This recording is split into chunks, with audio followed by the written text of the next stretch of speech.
बहुत महत्वपूर्ण बात यह कही कि मुख्तार अंसारी की उस समय जो नियंत्रणहीन मनोदशा थी, अति उत्साही कदम था और सबसे कोर्ट ने अपने 56वें पॉइंट में 76वें पॉइंट में ये कहा कि उनका ये दुस्साहस है। तो 3.76वें पॉइंट में कोर्ट ने बहुत इलाबरेट बताया कि मुख्तार जो उस वक्त जो 20-22 साल के थे वो नियंत्रणहीन मनोदशा थी उनकी।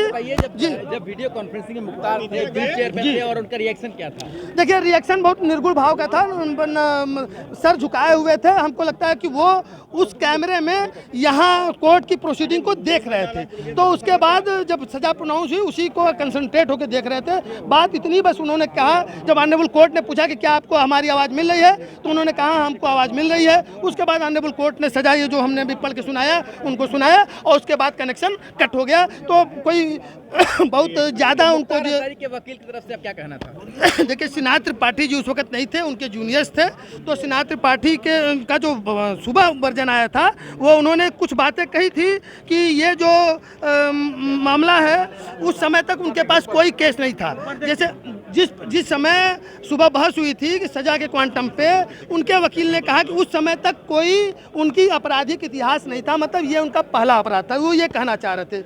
और इनका इस पूरे अपराध में एक्टिव पार्टिसिपेशन नहीं था। एक्टिव पार्टिसिपेशन का मतलब ये था कि जो भी कृत्य किया गया, वो जो आर्म्स क्लर्क था, जो श्रीवास्तव जी जो मर गए दौरान मुकदमा, जिनको भी इसमें सहमुलजिम बनाया गया था, चूँकि वो दौरान मुकदमा मर गए इसलिए उनकी प्रोसीडिंग खत्म हो गई।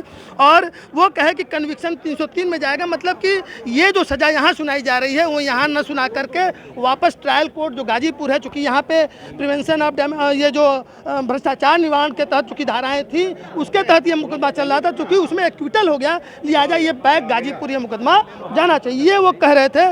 लेकिन जो राज्य के अधिवक्ता थे, जो CBCID के अधिवक्ता उदय राज शुक्ला और ADGC विनय सिंह, आलोक श्रीवास्तव, उन्होंने जो कहा मैक्सिमम सेंटेंस की मांग की थी और मैक्सिमम सेंटेंस की मांग इस आधार पर की थी कि उनको 7 मामलों में कन्विक्शन हो गया है। और जो कन्विक्शन हुआ, जो उन्होंने इंपॉर्टेंट बात कही, वो डिफरेंट कोर्ट में और डिफरेंट जिले में, मतलब ये अंतर्राज्यीय गिरोह का अपराधी है, इसलिए इनको जो है और 20 मामले अभी और लंबित हैं। 7 मामलों में सजा हो चुकी है, 20 मामले अभी और लंबित हैं।